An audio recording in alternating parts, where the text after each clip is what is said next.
Hello అండి. మీకోసం సోమసుధ గారు రాసినటువంటి ఒక చక్కటి కథను వినిపించబోతున్నాను. నాన్న అంటూ ఆటో దిగుతున్న తండ్రి దగ్గరకు మేడ మీద నుంచి ఉరుక్కుంటూ వచ్చింది ప్రీతి. తనకు ప్రీతి పాత్రమైన కూతుర్ని చూసి ఆనందంతో ఉబ్బితబ్బిబ్బయ్యాడు వెంకటాచలం. ఏమ్మా బాగున్నావా? ఆప్యాయంగా అడిగాడతను. నా సంగతులెందుకులేండి, మీరెలా ఉన్నారో చెప్పండి. ఢిల్లీలో అన్నయ్య, వదిన, తేజగాడు అందరూ బాగున్నారు కదా అంటూ నా కూతురి తలపై ప్రేమగా తట్టి, పిచ్చిపిల్ల, నీకు బంధుప్రీతి ఎక్కువేరా అన్నాడు. ఇలా ఇవ్వండి నాన్న, నేను పట్టుకుంటాను అని తండ్రి చేతిలో సూట్ కేసును బలవంతంగా లాక్కుంది. పర్వాలేదులేరా, మొహమాట పడ్డాడతను. చూడండి, వయసులో ఉన్నప్పుడు మా బరువు ఎలాగో మోస్తారు, కనీసం ఇప్పుడన్నా మీ లగేజీ బరువు మొయ్యనివ్వరా అంటూ తన ఇంట్లోనికి తీసుకువెళ్ళింది. తండ్రిని హాల్లో కూర్చోపెట్టి బల్ల మీద ఉన్న ఆ రోజు న్యూస్ పేపర్ చేతికిచ్చి, చదువుతూ ఉండండి, ఇప్పుడే వస్తాను అంటూ వంటింట్లోనికి పరిగెత్తింది. కొద్ది క్షణాల్లో ప్లేటులో కాజా తీసుకొచ్చింది. ఏమిటమ్మా ఇదంతా? మర్చిపోయారా? ఈరోజు మీ అమ్మాయి పుట్టినరోజు, అందుకే ఇవన్నీ చేశాను. చెప్పండి నాన్న, నా మేనల్లుడు బాగా అల్లరి చేస్తున్నాడా? వెధవ, ఒక్కసారి మా ఊరు రారా అంటే అలాగేనని ఒప్పుకొని నా చేత అన్నీ కొనిపించుకుని తీరా బయలుదేరే టైంకి ఏడుపు లంకించుకున్నాడు. గడగడా మాట్లాడుతున్న కూతుర్ని అలాగే చూస్తూ ఉండిపోయాడు. ఏంటి నాన్న అలా చూస్తున్నారు? నీ మాటలతో ఎదుటి వాళ్ళని ఊపిరాడకుండా చేస్తావు. నేను వచ్చినప్పటి నుంచి నువ్వు మాట్లాడమే తప్ప నాకు అవకాశం ఇచ్చావరా? అసలు ఇన్ని మాటలు నిమిషాల మీద ఎలా పుట్టుకొస్తాయిరా? చిన్నప్పుడు చాలా రోజులు నాకు మాటలు రాలేదని నువ్వు వసిపోయించవట్టు కదా, దాని ప్రభావమే, నవ్వుతూ అంది. ఒక్కసారి ఇంట్లో పెట్టిన నా సూట్ కేసు తీసుకురా అన్నాడు వెంకటాచలం. ఆయన ఎందుకు తెమ్మన్నాడో ఆమెకు తెలుసు. అందుకే పరుగులాంటి నడకతో లోనికెళ్ళి దాన్ని తెచ్చి ఇచ్చింది. అతను పెట్టెలో నుంచి కాశ్మీరీ పట్టుచీర తీసి చేతికిస్తుంటే వద్దు అంటూనే ప్రీతి తీసుకుంది. ఏమిటో నాన్న, నన్ను మరీ మొహమాట పెట్టేస్తున్నారు. నేను కాపురానికి వచ్చిన ఈ 5 ఏళ్లలో ప్రతి ఏడాది నా పుట్టినరోజుకి రావటమే కాకుండా ఇలా ఖరీదైన బట్టలు, వస్తువులు కానుగ్గా తెచ్చి నన్ను ఇబ్బంది పెట్టేస్తున్నారు అంటూ అతను అందించిన సూట్ కేసును, చీరను పట్టుకొని పడగదిలోనికి వెళ్ళిపోయింది. ముద్దుల కూతురి కళ్ళల్లో వెలుగును చూసిన అతను ఆనందంగా కళ్ళు తుడుచుకున్నాడు. ఏమ్మా, అబ్బాయి గురించి ఇదివరకు ఏదో చెప్పావు, ఇప్పుడు బాగానే చూసుకుంటున్నాడా? లోనుంచి వచ్చిన ప్రీతిని అడిగాడు. ఏం బాగు నాన్న, నా సరదాలు బాధలు అసలు పట్టించుకోరు. నేను అడిగిన ప్రతిదానికి తలూపుతారు. తీరా చివరికి తను అనుకున్నట్లే చేస్తారు. ఏదో మీ స్నేహితుడి కుమారుడికిచ్చి చేశారు కదా, మిమ్మల్ని రోడ్డున పెట్టడం ఇష్టం లేక సర్దుకుపోతున్నాను. ఏమ్మా, అతనేమన్నా దుర్వ్యసనాలు నేర్చుకున్నాడా? అవి ఉన్నా అంత బాధ ఉండదు నాన్న, కానీ నన్ను ఆశల అంచుకి తీసుకెళ్ళి అమాంతం క్రిందకి తోసేస్తారు. మీకు గుర్తుందా, చిన్నప్పుడు మిమ్మల్ని ఏది అడిగినా కాదనక నా కోరికలన్నీ తీర్చేవారు. కానీ ఈయన, ఎందుకులే నాన్న, తెలిసిన మనిషికే ఇచ్చారు కదా, మీ కూతురు బాగా సుఖపడుతుందనే భ్రమలో మీరున్నారు. మీ అందమైన కలను పాడు చేయటం నాకు ఇష్టం లేదు. నా కష్టాలన్నీ చెప్పి మిమ్మల్ని బాధ పెట్టాలని లేదు. లేవండి, రాత్రి ప్రయాణంలో బాగా అలసిపోయినట్లున్నారు. బాత్రూంలో నీళ్లు పడతాను, స్నానం చేసి కాసేపు నడుం వాల్చండి అని కళ్ళు తుడుచుకుంటూ స్నానాల గది వైపు వెళ్ళింది. కూతురి మాటలు విన్న వెంకటాచలం గుండె మండిపోయింది. మిత్రుడు జగన్నాథం కొడుకే కదా అని తన ప్రాణాన్ని వాడి చేతుల్లో పెడితే ఇలా ఆడుకుంటాడా? ఎదురుగా కనిపిస్తే ఎంత ఆప్యాయంగా మాట్లాడుతాడు. వీడితో కాదు, ఈ విషయాన్ని ఆ జగన్నాథంతో తేల్చుకోవాల్సిందే. స్నానం చేసి మంచంపై పడుకున్న కూతురి గొంతులో బాధ సరిగ్గా నిద్రపోనీలేదు. మధ్యాహ్నం భోజనం చేశాక మనశ్శాంతి కోసం ఊరు చూసి రావటానికి బయటికెళ్ళిపోయాడు. సాయంత్రం ఆప్యాయంగా పలకరించిన అల్లుని చూసి అతని గుండె రగిలిపోయింది. వెంకటాచలానికి తన పెద్ద కూతురు ప్రీతి అంటే వల్లమాలిన అభిమానం. కష్టాల్లో ఉన్న సమయంలో తన ఇంట మహాలక్ష్మిలా జన్మించింది ప్రీతి. ఆమె పుట్టాక తన కష్టాలన్నీ అంచెలంచెలుగా దూరమయ్యాయి. అంతేకాక మహాలక్ష్మిలా అందమైన రూపం. అందుకే తాను పూర్తిగా పెద్ద కూతురికి లొంగిపోయాడు. తండ్రి గారంలో పెరిగిన ఆమె అడిగిందే తడవుగా కొండ మీద కోతినేని తెచ్చి ఇచ్చేవాడు. 20 సంవత్సరాలుగా పుట్టింట్లో తన ముచ్చట్లన్నీ తీర్చుకున్న ప్రీతికి భర్త తాను కోరిన కొన్ని కోరికలను వాయిదా వేయటం, కొన్ని సరదాలను పట్టించుకోపోవటం నచ్చలేదు. ఆమెకు తండ్రి ఏనాడు ఎదురు చెప్పలేదు, కానీ భర్త సర్ది చెప్పాలని చూస్తాడు. అలాగని ఆమెపై చేయి చేసుకోవటం కానీ, మనసు గాయపడేలా మాట్లాడడం కానీ చేయలేదు. ప్రీతి మాత్రం చాలాసార్లు అతనితో గొడవపడి భర్త మనసు గాయపడేలా ప్రవర్తిస్తుంటుంది. ఇవేవి వెంకటాచలానికి తెలియవు. అతనికి తెలిసిందల్లా విశ్వానికిచ్చి చేసిన ప్రీతి నరకయాతన అనుభవిస్తుంది. అంతే. తన కూతురింటికి వచ్చినప్పుడల్లా ఆమె తన కష్టాలను ఏకరవ పెడుతుంటే విశ్వానికి విడాకులిప్పించి కూతుని తనతో తీసుకుపోవాలన్నంత ఆవేశం వెంకటాచలానికి వస్తూ ఉంటుంది. కానీ ఆ మాట ఏనాడు తన కూతురు నోట రానందన అతను సంభాళించుకుంటున్నాడు. ఆ రాత్రి హాల్లో పడుకున్నాడతను. తన కూతురి కన్నీళ్లు గుర్తుకొచ్చి అతనికి సరిగ్గా నిద్ర పట్టలేదు. అర్ధరాత్రి వేళ ప్రీతి గొంతు పెంచి విశ్వంతో మాట్లాడడం వినిపించింది. నాకేమీ చెప్పొద్దు. ఏం మీ అమ్మగారికి మీరొక్కరే కొడుకా? ఆవిడ మన ఇంట్లో ఉంటే తన కోసం ఖర్చు పెట్టడం మన బాధ్యత. మీ అన్నయ్య ఇంట్లో ఉన్నప్పుడు ఆవిడ్ని ఆయనే చూసుకోవాలి. అంతేకాని ఆవిడ కోసం నా సరదాలను వాయిదా వేసుకోమంటే ఊరుకునేది లేదు. మెల్లిగా అవతల మీ నాన్నగారున్నారు. ఉంటే తనేదో బ్రహ్మాండమైన సంబంధం తెచ్చేశానని మురిసిపోతున్నాడాయన. ఆ బ్రహ్మాండమేదో నాకు బద్దలైపోతుంది. ఈ తల్లిదండ్రులున్నారే, ఆడపిల్లను ఎవరికొకరికి అంటగట్టేసి వదిలించేసుకుందామనుకుంటారు. కానీ ఆ పిల్లకి కొన్ని ఆశలుంటాయని వాటిని తీర్చేవాడికి ఇచ్చి చేద్దామని అసలు ఆలోచించరు కదా. ఆ మాటలు విన్న వెంకటాచలానికి జీవితంలో తొలిసారి ప్రీతి మీద అసహ్యం వేసింది. ఎంతో ప్రేమగా చూసిన తన్ను ఎలా తీసిపడేస్తుంది? ప్రీతి, ప్లీజ్, మన పెళ్ళైన 5 ఏళ్లలో నీకేం తక్కువ చేశానని అలా మాట్లాడుతున్నావు? నువ్వు ఎప్పుడేం అడిగినా కాదనకుండా తీరుస్తూనే ఉన్నా కదా. ఏదో 1-2 సార్లు అనుకోని ఇబ్బందులు వచ్చి నీ కోరికలు వాయిదా వేస్తున్నానే తప్ప ఎప్పుడైనా ఎగ్గొట్టానా? ఎక్కడ తెచ్చారు? కిందటి సంవత్సరం పుట్టినరోజు కోరిక నా మెడలో కొత్త మోడల్ నెక్లెస్ వేసుకోవాలని. మార్కెట్లో మోడల్స్ మారిపోతున్నాయి కానీ నా మెడలోకి నెక్లెస్ రావటం లేదు. అదే మా నాన్న అయితే అడిగిన అరక్షణంలో ఆ వస్తువు తెచ్చి ఇచ్చేవాడు. మీరు ఉన్నారు ఎందుకు? ఎరక్కపోయి కట్టుకున్నాను. వెంకటాచలం తుల్లిపడ్డాడు. ఇప్పుడు విశ్వం నోటి నుంచి ఎలాంటి మాటలు వినవలసి వస్తుందోనని ఆ తండ్రి గుండెలు గొబగొబలాడాయి. ప్రీతి, నెక్లెస్ బదులుగా ఈ గొలుసు పట్టుకొచ్చానుగా, సౌమ్యంగా వినిపించింది విశ్వం గొంతు. తెచ్చారులేండి, చవకలో తేల్చేద్దామని. చూడు, నిన్ను నిరుత్సాహపరచాలని కాదు. అమ్మకి ఒంట్లో బాలేదని తేలేదు. తనకి స్ట్రోక్ వచ్చిందట. హాస్పిటల్లో చేర్చాలని అన్నయ్య ఫోన్ చేశాడు. వెంటనే కొంత డబ్బు అటు పంపాల్సి వచ్చింది. వయసు మళ్ళాక అందరికీ రోగాలు వస్తాయి. అంత మాత్రాన వయసులో ఉన్నవాళ్ళు కోరికలను చంపుకోవాలా? అయినా ఆవిడ మీ అన్నయ్య దగ్గర ఉన్నప్పుడు మీరెందుకు డబ్బులు పంపాలి? చూడు, అన్నయ్యది చిన్న ఉద్యోగం. అయినా వాడు అమ్మా నాన్నలను వదలలేక చూస్తున్నాడు. నాకు పెళ్ళైన ఈ 5 ఏళ్లలో ఏనాడు నేను వాళ్ళ పోషణకు నయా పైసా పంపలేదు. అయినా వాడు నన్ను అడగలేదు. మా వదిన కూడా అన్నయ్యను మీరొక్కడే కొడుక అని ఏనాడు నిలదీయలేదు కనుక ఏ గొడవ లేకుండా రోజులు గడిచిపోయాయి. ఈరోజు అమ్మకు బాగాలేదు. ఆ ఖర్చు భరించే స్థాయిలో వాడి సంపాదన లేదు. కనీసం ఈ సమయంలోనన్నా నేను చేయూతనివ్వకపోతే బాగుండదు. అందుకే డబ్బులు పంపాను. దీనిపై చర్చ అనవసరం. అవసరమే. ఏం భారీ కోరికను తీర్చలేని వాళ్ళు పెళ్ళెందుకు చేసుకోవాలి? మీకంటే సంఘంలో గొప్పగా చెప్పుకొందుకు అందమైన భార్య కావాలి. కానీ ఆ భార్య అందమైన కోరికలను తీర్చడానికి మాత్రం మనసొప్పదు. అలాంటప్పుడు నన్నెందుకు చేసుకున్నారు? మీరింత ముద్ద పడేస్తే అదే మహాప్రసాదమని మురిసిపోయి నా చెల్లెళ్ళు కట్టుకోలేకపోయారా? ఊరుకో. పెళ్ళైన అమ్మాయి గురించి పెద్ద మాటలు మాట్లాడుకు. ఎవరైనా వింటే బాగుండదు. ఏంటి, మహారాజు గారికి మరదల మీద మనసు మళ్ళినట్లుంది. ప్రీతి మాటలు వినలేక వెంకటాచలం శబ్దం కాకుండా వీధి తలుపు తెరిచి బాల్కనీలోనికి వచ్చాడు. తలుపు బయట గొల్లెం పెట్టి మేడెక్కి డాబా మీదకెళ్ళాడు. అకస్మాత్తుగా అతనికి తన 2వ కూతురు శ్యామల గుర్తుకొచ్చింది. అతని కళ్ళ ముందు తన 2 కూతుళ్ల బాల్యం, వారి పట్ల తన ప్రవర్తన మెదలై. ప్రీతి ఆటల్లో పడిపోయి ఏడుస్తుంటే లేవదీసి ఎదురుగా ఉన్న కిరాణా షాప్లో చాక్లెట్లు కొని ఇచ్చేవాడు. కానీ శ్యామలకు దెబ్బ తగిలి ఏడుస్తూ వస్తే అంత ఒళ్ళు మర్చిపోయి పరిగెడితే పడిపోరా అని తిట్టేవాడు.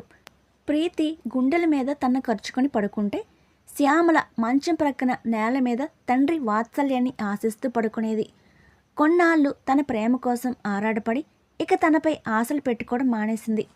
ప్రీతికి పెళ్ళై 5 ఏళ్ళైతే శ్యామల వివాహమై 3 ఏళ్ళయింది. ఇన్నేళ్లుగా ప్రీతి పుట్టినరోజుకి వచ్చి ఆమెకు ఏదో ఒకటి ఇస్తూనే ఉన్నాడు. కానీ పెళ్ళైన 3 ఏళ్లలో ఏనాడు శ్యామలాని చూసి రావాలని అనిపించలేదు. 2 కూతుళ్ళ మధ్య ఒక తండ్రిగా తను న్యాయం చేయలేకపోయాడా? తాను గారం చేసిన కూతురు ఇలా తయారైంది. తను దూరం పెట్టిన కూతురు ఎలా ఉందో చూడాలని మనసుకు అనిపించింది. డాబా మీద పిట్టగోడ నానుకుని చాలాసేపు ఉన్న వెంకటాచలం మెల్లిగా క్రిందకి వెళ్ళి తలుపు తీసి లోనికి వెళ్ళాడు. ఎక్కడికెళ్ళావు నాన్న? ఈయన అనుకోకుండా బయటకొచ్చి చూస్తే నువ్వు కనబడలేదు. వీధి తలుపు గడియ పెట్టి ఉంది. ఎంత కంగారు పడ్డామో తెలుసా అంటున్న ప్రీతిని సూటిగా చూడలేకపోయాడు. ఏమైంది మామయ్య? అడుగుతున్న అల్లుడు భుజంపై సున్నితంగా తట్టాడు. ఏం లేదయ్యా, నా భార్య గుర్తుకొచ్చింది. ఆ కాలం మనిషి కదా, నాకిది కావాలని ఎప్పుడూ అడిగేది కాదు. నేనేది ఇస్తే అది తీసుకునేది. ఆర్థిక సమస్యలున్న రోజుల్లో దాని చెయ్యూత లేకపోతే ఏమైపోయేవాణ్ణో. వెళ్ళండి, వెళ్ళి పడుకోండి అంటూ మంచంపై నడుం వాల్చాడతను. తమ మధ్య గొడవ వినే ఆయన అలా అంటున్నాడని వాళ్ళకు అర్థమైంది. అదేంటి నాన్న, అప్పుడే వెళ్ళిపోతానంటావు? ఇంతకుముందు వచ్చినప్పుడు వారం రోజులు ఉండి వెళ్ళేవాడివిగా. మరునాడే వెళ్ళిపోతానంటున్న తండ్రిని ప్రీతి అడిగింది. లేదమ్మా, ఢిల్లీలో అన్నయ్య వాళ్ళు ఊరెళ్ళాలట. అతని మాటలు పూర్తి కాకుండానే ప్రీతి అందుకుంది.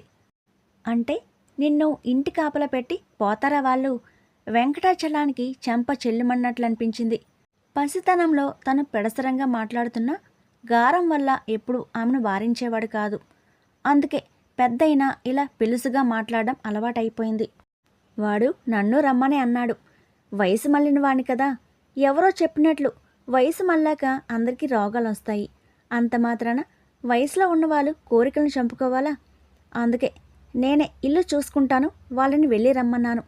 ఈ మధ్యలో ఒక 2 రోజులు రాజమండ్రి కూడా వెళ్దామనుకుంటున్నాను. దాని పెళ్ళయ్యాక ఎప్పుడు శ్యామల ఇంటికి వెళ్ళలేదు. పెద్దవాణ్ణి అయిపోయాను. ఇప్పట్లో మళ్ళీ ఇటువైపు రాలేనేమో. రాత్రి ప్రీతి మాటలు విన్న అతను తన కూతుర్ని కొన్నేళ్ల పాటు చూడకూడదని నిర్ణయించుకున్నాడు. ఏమిటి, ఉన్నట్టుండి మీ రెండో కూతురి మీద ఆప్యాయత పుట్టుకొచ్చింది? అది నాలాగా ఏమీ ఇబ్బందులు పడ్డం లేదు. వాళ్ళాయన ఈ అల్లుడి కన్నా నయమే. ఆ రాత్రి శ్యామల ఇంటికి తొలిసారిగా వెళ్తున్న వెంకటాచలాన్ని ప్రీతి దంపతులు బస్సెక్కించారు. బాబు, తండ్రిగా కూతుని సాగటం వేరు, భార్యగా ఆడదాన్ని చూసుకోవటం వేరు. ఎప్పుడన్నా అది దురుసుగా మాట్లాడితే కారణం మాత్రం అది కాదు. విఘ్నుడివి, అర్థం చేసుకో అని అల్లుడితో చెప్పాడతను.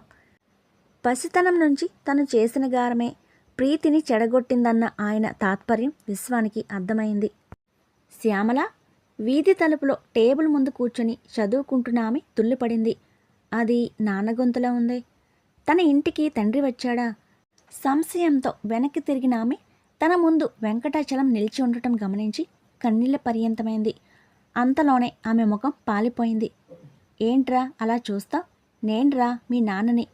నాన్న అంటూ శ్యామల తండ్రి పాదాలకు నమస్కరించింది. తండ్రి తన భుజాలను పట్టుకుని లేవదీస్తాడని ఆశించింది. కానీ సర్లే అంటూ ఆమె లేచిన కుర్చీ లాక్కొని కూర్చున్నాడు. తండ్రి నేలపై ఉంచిన సూట్ కేసును పడగదిలో పెట్టి మంచినీళ్ళతో వచ్చిందామె. బల్లపై ఆ పుస్తకాలేమిట్రా? తాగిన నీళ్ళ గ్లాసుని కూతురి చేతికి అందిస్తూ అడిగాడు. మీరు నాకు డిగ్రీ వరకు చెప్పించారు. చదివిన చదువుని సార్థకం చేసుకోవాలని ఉద్యోగ ప్రయత్నాలు చేస్తున్నాను నాన్న. నేను సంపాదిస్తే ఆర్థికంగా ఆయనకు ఆసరా ఇచ్చిందాన్నవుతానని అనిపించింది. కూతురి మాటలకు ఆయన మనసు ఉప్పొంగిపోయింది. శ్యామల ఎంతలా ఎదిగిపోయింది. ఇలాంటి కూతున్న తను దూరం పెట్టాడు. అయినా ఆడది భర్త సహకారం లేకుండా పైకి రాలేదు కదా. ఆ అబ్బాయి మునుపు ముందు మనకు తెలియనివాడు. బయట వాళ్ళకి పిల్లనిచ్చే ముందు అబ్బాయి గుణగణాలు కాస్త విచారించండి అని తన భార్య పోరు పెట్టింది. కానీ తను వితండవాదం చేశాడు. దాని వాలకం చూడు. నీ కూతురు ఓ పెద్ద రంభ మరి. అలాంటి దానికి మన్మధుడెవడు కాచు కూర్చోలేదు. దానికి ఎన్ని సంబంధాలు చూసాం. ఆఖరికి ఈ కుర్రాడు చేసుకుంటానన్నాడు. ఆ అబ్బాయి గుణగణాలంటూ ఈ సంబంధం కూడా చెడగొట్టుకుంటే దీనికి జన్మలో పెళ్ళి అయినట్లే మరి అని కూతురు ఎదురుగానే పెళ్ళాన్ని వారించి పడేశాడు. శ్యామల తన మాటలకి ఎదురు చెప్పకుండా ఇతన్ని కట్టుకుంది. తను ఎంచుకున్న అల్లుడు గుణవంతుడని ఇప్పుడు రుజువైంది కదా. ఏమిటి నాన్న ఆలోచిస్తున్నారు? అదే, నీ కాపురం బాగానే ఉంది. కానీ ప్రీతి గురించారా? అది కన్నీళ్లు పెట్టని రోజు లేదు. భర్త నుంచి తను ఆశించిందేది దక్కటం లేదని ఉద్రేకపడిపోతుంటుంది. బావ మంచివాడేనన్నా. కాకపోతే తండ్రి దగ్గర నడిచినట్లు భర్త దగ్గర నడవాలంటే కొన్ని సమయాల్లో కుదరకపోవచ్చు. అతనికి కొన్ని సామాజిక బాధ్యతలుంటాయి కదా. కొన్ని సమయాల్లో కొన్ని కోరికలను అతను తీర్చలేకపోవచ్చు. అలాంటి సమయాల్లో మనమే సర్దుకుపోతే ఏ గొడవ ఉండదు. ఆమె మాటలకు వెంకటాచలానికి కోపం వచ్చింది. నీ కాపురం సవ్యంగా ఉంది కనుక నువ్విలా మాట్లాడుతున్నావు. కానీ అది చెప్పేది వింటుంటే విశ్వానికి విడాకులిప్పించేసి నాతో తీసుకుని పోవాలనిపిస్తుంది. విడాకులిప్పించమని తను మీతో అందా? లేదనుకో. మరి భర్త మీద తను ఎన్ని చెప్పినా అది అతన్ని వదిలి ఉండలేదు నాన్న. అసలు ఈ సంఘంలో అది ఒంటరిగా బ్రతకలేదు. దాని మాటలు పట్టుకుని శ్యామల మాటలను పూర్తి కానీ లేదతను. అవునులే, పడవలో ప్రయాణించేవాడికి నదిలో కొట్టుకుపోయేవాడిని చూస్తే లోకువే. ఈత కొట్టి గట్టున పడొచ్చు కదా అంటాడు. ఉచిత సలహాలు ఎన్నైనా ఇవ్వవచ్చు. ఆ పరిస్థితిలో తాముంటే ఏమి చేసేవాడో ఆలోచించడు కదా. తండ్రి మాటలకు ఆమె బదులివ్వలేదు. ఆ రోజంతా వారి మధ్య మాటలు చాలా తక్కువే. ప్రీతి అయితే తనకు ఊపిరి ఆడనివ్వకుండా మాట్లాడేది. కానీ ఇది ఇంటి పనుల్లో పడి తన్ను చాలా తక్కువగానే పట్టించుకుంటుంది. అనవసరంగా దీని ఇంటికొచ్చానా అని ఆ రోజులో 10 సార్లైనా అనుకుని ఉంటాడు. ఆయన క్యాంప్ వెళ్ళారు నాన్న, 4 రోజుల దాకా రారు, మీరు భోజనం చేసేయండి అనటంతో పెందలాలే భోజనం చేసి ఆమె చూపించిన గదిలో నడుం వాల్చాడు. వంటిలో సర్దుకొని వచ్చి తండ్రి మంచం ప్రక్కనే నేల మీద పడుకుందామే. అర్ధరాత్రి ఎవరో తలుపులు బద్దలు కొడుతున్న చప్పుడై వెంకటాచలం లేవబోయాడు. కానీ శ్యామల లేవటంతో తిరిగి కళ్ళు మూసుకొని పడుకున్నాడతను. కొద్ది క్షణాలకే ఎవరో దబ్బున పడ్డ శబ్దం, ఆ వెనుక శ్యామల పెట్టిన కేక వినిపించాయి. తుల్లిపడ్డ అతను అమ్మాయి కంగారులో వెళ్తూ జారిపడిందేమోనన్న ఆదుర్దాతో లేవబోయాడు. వెంటనే అల్లుడు మాటలు వినిపించి ఆ ప్రయత్నం మానుకున్నాడు. నిన్ను కాలెత్తి తన్నినా బుద్ధి రాదే, పిలిచిన వెంటనే తలుపు తీక ఎవరితో ఉన్నా? అల్లుడి నోట్లోంచి అలాంటి అసభ్య పదజాలం విన్న వెంకటాచలం ఉలిక్కిపడ్డాడు. 4 రోజుల దాకా మీరు ఆ ఇంటికి వెళ్తానన్నారని నిద్రపోయాను. వెంటనే మెలకు రాలేదు. శ్యామల గొంతు భయంతో వణికిపోతుంది. నిద్రపోయావా? నా భర్త చేయగా లేనిది నేను చేస్తే తప్పేమిటని ఎవరినన్నా? చూడు, మా అమ్మ డబ్బు కోసం నిన్ను కోడల్ని చేసుకుంది. అలాగని నీకన్నా ముందే పరిచయమైన దాన్ని ఎలా వదిలేస్తాను? నేను మగాణ్ణి, ఏదన్నా చేస్తాను. అలాగని నువ్వు గీత దాటావంటే నీ తాట తీసేస్తాను. మీకు దండం పెడతాను, గట్టిగా అరవకండి. ఏం, నేను రాననుకొని నువ్వు పిలిపించుకున్నవాడు వింటాడనా? నాకెందుకో ఇలాంటిదేదో చేస్తావని అకస్మాత్తుగా ఇంటికొచ్చాను. ఎవడేవాడు? ఒరే, నేను లేనప్పుడొచ్చి నా కొంపగే చిచ్చు పెట్టాలని చూస్తావరా నిన్ను అంటూ ఆవేశంగా వెంకటాచలం పడుకున్న గదిలోనికి వెళ్ళబోయాడు. గది గుమ్మం దగ్గరే శ్యామల అతని కాళ్ళపై పడి, లోపల పడుకున్నది మా నాన్న. ఒక్కసారి ఈ కూతురి కాపురం చూడాలని వచ్చారు. మీరు అల్లరి చేసి ఆయన మనసు కష్టపెట్టద్దు అని బ్రతిమలాడుతుంది. మీ నాన్న అయితే ఇంత అందాల రాశిని బహూకరించినందుకు సన్మానం చేయాల్సిందే. సిగ్గు లేకపోతే సరి. నిన్ను నాకు అంటగట్టి చేతులు దులిపేసుకున్నాడు గాని ఈ 3 ఏళ్లలో ఒక్కనాడైనా వచ్చి నీకు తులసాకనే ఇచ్చాడా? 3 ఏళ్ల తర్వాత ఈ ముసలోడికి కూతురి కాపురంకు చూడాలనిపించిందట. మరి వచ్చినాడు నీకేం పట్టుకొచ్చాడు చెప్పు? ఏమీ తెలియదు కదూ. పుట్టింటి నుంచి ఏమీ తెచ్చుకోలేని అర్బుక్రాల్ని కట్టుకున్నాను కదే అంటూ ఆవేశంగా శ్యామల జుట్టును పట్టుకుని నేల మీద ఈడ్చేశాడు. సుమారు అరగంట సేపు అవతల అల్లుడు చేసే దాటికి కూతురికి ప్రాణం కడంటి గగ్గోలు పెడుతుంటే వెంకటాచలం లేవలేకపోయాడు. ప్రీతి విషయంలో ఇలా ప్రవర్తించగలడా? ఈ పాటికి అల్లుడితో గొడవ పడేవాడు కదా. 3 ఏళ్లుగా ఇంత నరకయాతన పడుతున్నా తనకు మాట మాత్రంగానైనా తెలియపరచలేదు శ్యామల. ఏమని తెలియపరుస్తుంది? ముఖవచ్చస్తలేని కూతుర్ని ముష్టివాడికైనా ఇచ్చి చేద్దామని నిర్ణయించుకున్నాడు తను. చీమకు కూడా అపకారం తలపెట్టని ఆ పిచ్చిది చీకట్లో ఇలా అల్లాడిపోవటానికి కారణం ముమ్మాటికి తనే. మంచంపై మదన పడుతూ పడుకున్న వెంకటాచలానికి శ్యామల తన మంచం దగ్గరకు వచ్చిన అలికిడి వినిపించింది. ఆమెకి ఆ సౌభాగ్యాన్ని అంటకట్టిన నిర్లక్ష్యం అతన్ని లేవదీయనేలేదు. గుడ్డి వెలుతురు నిండిన ఆ గదిలో గుండెలోని బాధను తగ్గించుకోవటానికి కరువు తీరా ఏడ్చింది శ్యామల. తన మంచం ప్రక్కన నేల మీద కూర్చుని తండ్రి వాత్సల్యం కోసం చూసిన అప్పటి పసిరూపం అతనికి గుర్తుకొచ్చింది. ఇక ఉండబట్టలేక కూతుర్ని ఓదార్చాలని ఇటువైపు తిరిగిన వెంకటాచలానికి మౌనంగా బయటికెళ్ళిపోతున్న శ్యామల కనిపించింది. తొలిసారిగా ఆ పిచ్చిదానిపై ఆ తండ్రి గుండెలో మమకారం మొగ్గతొడిగింది. రాత్రంతా కలత నిద్రపోయిన అతను లేచేసరికి బాగా పొద్దెక్కింది. అల్లుడితో ఒకసారి మాట్లాడాలనుకుంటున్నానమ్మా. కాఫీ ఇచ్చిన శ్యామల తండ్రి మాటలకు తుల్లిపడింది. అల్లుడేమిటి నాన్న?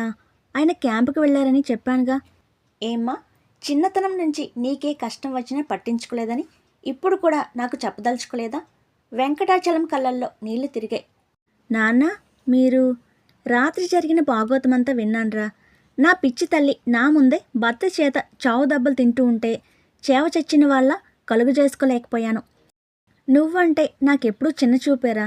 అమ్మ చెబుతున్నా వినకుండా నీకు పెళ్ళైతే చాలని ఈ దుర్మార్గుడికి మూర్ఖుళ్ళ కట్టబెట్టాను. ఈ నాన్న మనసు కష్టపెట్టకూడదని ఇంకా ఎందుకురా నటిస్తున్నావు అని కూతుర్ని దగ్గరకు తీసుకున్నాడు. 3 ఏళ్లుగా నరకయాతన అనుభవిస్తున్న ఆమెలోని బాధ ఒక్కసారిగా తన్నుకొచ్చింది. జీవితంలో తొలిసారి తండ్రిని అల్లుకుపోయి కరువు తీరా ఏడ్చిందామె. కొన్ని నిమిషాల తర్వాత వెంకటాచలం తేరుకుని శ్యామల కళ్ళు తుడిచాడు. పదమ్మా, ఇక్కడ నరకయాతన అనుభవిస్తూ బ్రతకాల్సిన అవసరం నీకు లేదు. నాతోరా, అన్నయ్య దగ్గరకు తీసుకుపోతాను. నా జీవితాంతం నిన్ను ప్రాణంలా చూసుకుంటానురా. ఆ తరువాత శ్యామల ప్రశ్నకు అవాక్కైపోయాడు.